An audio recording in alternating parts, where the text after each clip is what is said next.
Bismillahirrahmanirrahim.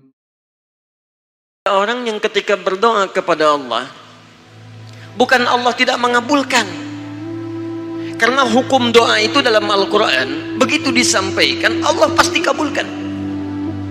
Quran surah kedua Al-Baqarah ayat 186, posisi paling kiri sebelah bawah. Lihat kalimatnya, wa idza sa'alaka ibadi anni Muhammad, jika hamba-Ku bertanya padamu mencari-cari aku.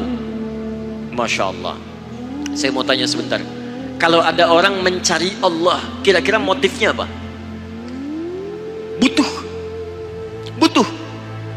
Silahkan, kalau sedang butuh kan rajin ibadahnya. Kemarin gajian naik, lupa. Begitu tertunda 3 bulan, mulai tahajud, baca Quran, puasa, belum juga dikabulkan. Minta lagi, ya Allah, saya sudah tahajud, ya Allah, sudah puasa, sudah baca Quran, kenapa belum dikabulkan juga? Tahajud baru 1 rakaat, Masya Allah. Baca Quran 1 ayat, puasa setengah hari udah buka, minta dikabulkan. Lihat teman-teman, setiap orang mendekat kepada Allah pasti punya permohonan. Lihat jawaban Quran, ujibu da'watad da'i idza da'ani. Ujib kalimatnya mudhari'. Mudhari' itu progresif, terus. Kalau dalam bahasa Inggris present, continuous, future. Present sekarang, continuous terus, future di masa depan.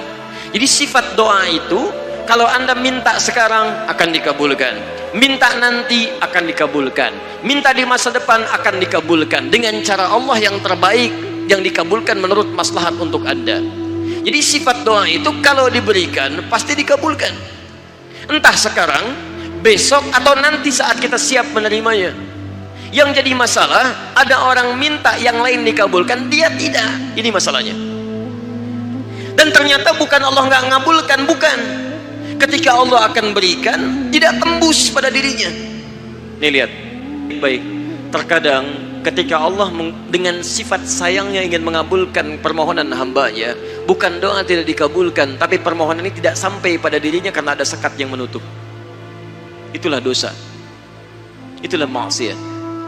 Semakin pekat dosanya, semakin kuat penghalangnya, maka semakin sulit kemudian Allah memberikan rahmat yang turun pada dirinya. Maka banyak hadis menyampaikan kepada kita, lihat baik-baik. Saya sampaikan satu hadis dari Nabi SAW. Thumma dzakara rajula, lalu Nabi mengisahkan tentang seorang lelaki, yutilus safara, yang menempuh perjalanan yang jauh. Orang yang menempuh perjalanan jauh, maka doanya cepat dikabulkan oleh Allah Subhanahu wa taala. Teman-teman yang ikut dari Bandar Lampung, ada yang tadi jaraknya 150 km Telang Bawang dari sini, lihat, begitu di jalan mohon kepada Allah, minta. Ya, safar yang baik itu cepat mengabulkan doa. Orang ini safar, yamuddu yadaihi ilas sama, dia mengangkat tangannya ke langit begini. Orang yang berdoa mengangkat tangan itu lebih cepat dikabulkan daripada yang diam. Hadisnya banyak di Abu Dawud, nomor hadis 1480 sampai 1490. Awas, innallaha hayyun karimun, Allah itu maha pemalu dan maha mulia, dan akan merasa malu kalau meninggalkan hamba yang mengangkat tangan, menurunkan tangannya dalam keadaan hampa. Maksudnya orang yang mengangkat tangan akan lebih cepat dikabulkan doanya dibandingkan yang diam. 3, fayaqulu ya Rabb ya Rabb, maka dia berkata ya Rabb ya Rabb, memohon dengan al-asmaul husna, sifat rububiyah Allah yang kalau dimintakan dikabulkan. Ya Rabb ya Rabb. Quran surah ke-17 ayat 110 sampai 111, paling kanan di pertengahan. Lihat baik-baik, Allah menjamin dalam Al-Quran, seseorang yang memohon kepada Allah dengan kalimat-kalimat al-asmaul husna akan lebih cepat dikabulkan dibanding orang yang langsung memohon kepada Allah tanpa menyebut kalimat al-asmaul husna. Qulid'ullaha awid'ur rahman ayyamma tad'u falahul asmaul husna. Kalau Anda punya masalah, sebut nama Allah, bukan mengeluh, atau sebut namanya ya Rahman. Tapi kalau Anda mampu, cari nama-nama Allah yang terbaik sesuai dengan persoalan yang sedang kita hadapi. Namanya Al-Asma'ul Husna. Jadi Asmaul Husna itu bukan dihafal. Ya Allah, Ya Rahman, Ya Rahim, Ya Malik, Ya Qudus. Boleh dihafalkan, tapi hafalan ini maksudnya membantu kita untuk bisa memilihnya saat kita membutuhkannya. Misal, Anda sedang punya masalah kesulitan, mau berdoa, sebut namanya yang sesuai dengan kesulitan Anda. Ya Al-Fattah. Masalahnya rezeki, sebut Ya Allah, Ya Razzaq. Di pekerjaan ada yang ganggu Anda, sebut Ya Allah, Ya Al-Jabbar. Anda punya masalah, Ya Allah, Ya Sabar. Nggak harus disebutkan semuanya. Ya Allah, Ya Rahman, Ya Rahim, Ya Malik, Ya Qudus, ya. Semua disebutkan. Masya Allah. Akhirnya yang tidak diminta pun diberikan. Anda nggak sedang punya masalah, Ya Sabar, Ya Sabar. Sabar itu adalah permohonan kepada Allah supaya diberikan kesabaran saat punya masalah. Anda nggak sedang punya masalah, minta diberikan kesabaran. Itu artinya sama dengan minta masalah. Hati-hati. Banyak kalimat-kalimatnya, pilih.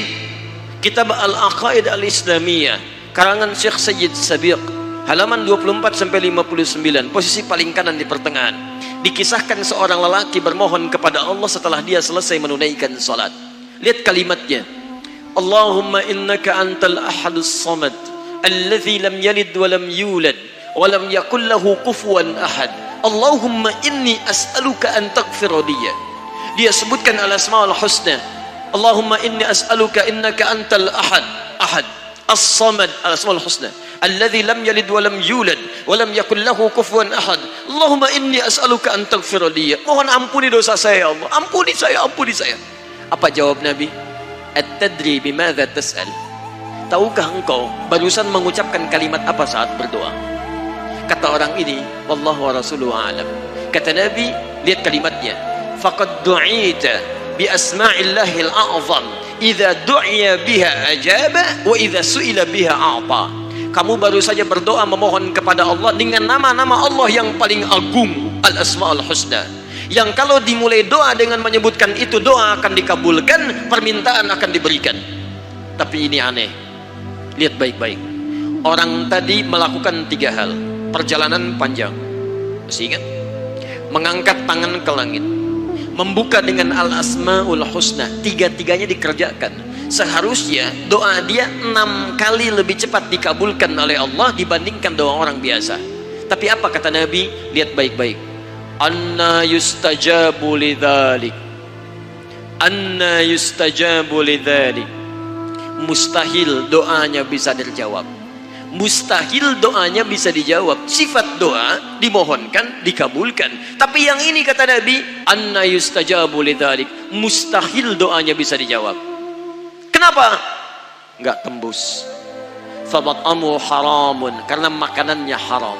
Ketika Anda memakan yang haram, maka makanan jadi sekat dalam diri Anda, menjadi penghalang doa itu sampai kepada diri Anda. Tuh. Mashrabu haramun, minumannya haram, lebih tebal lagi. Malbasu haramun, pakaiannya haram, lebih tebal lagi, sulit. Wa ghudhiya biharamin, dan perangkat hidupnya haram, lebih sulit lagi, nggak tembus-tembus. Yang paling celaka, dibawa yang haram ke rumah, dimasak kemudian oleh ibunya, dibagikan kepada anak-anaknya, muncul haram di keluarga, maka sulit turun rahmat ke dalam keluarga itu. Makanya kalau sudah maksiat terjadi, maka mohon maaf, rahmat sulit diturunkan, hidayah sulit masuk dalam diri seseorang. Maaf, ini yang haram beredar dengan darah, masuk ke dalam telinga. Quran kemudian muncul surah ke-6 ayat 25. Wa fi adhanihim waqra, di telinganya akan ada sumbatan. Bukan gak bisa dengar, yang lain kedengaran, cuman ketika diminta yang baik-baik gak tembus dalam telinganya. Konser musik di GBK di Jakarta, Masya Allah, dari Lampung kedengaran. Masjid yang jaraknya 5 meter dari rumah gak nyampe.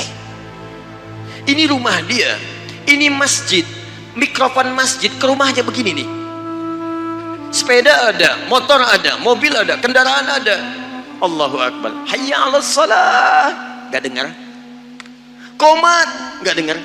Konser musik yang jaraknya cukup jauh, Masya Allah, sebelum artisnya datang tiketnya udah habis. Masjid kurang apa lagi, soundnya jelas, panggilannya bagus, ustadznya datang sendiri, nerangkan sendiri, nulis sendiri, kadang-kadang ngapus sendiri, live juga. Kemudian ada snacknya, aquanya ada, semua kelengkapannya ada. dengan semua itu belum menyentuh Anda terpanggil untuk datang, coba cek maksiat apa yang sudah Anda kerjakan.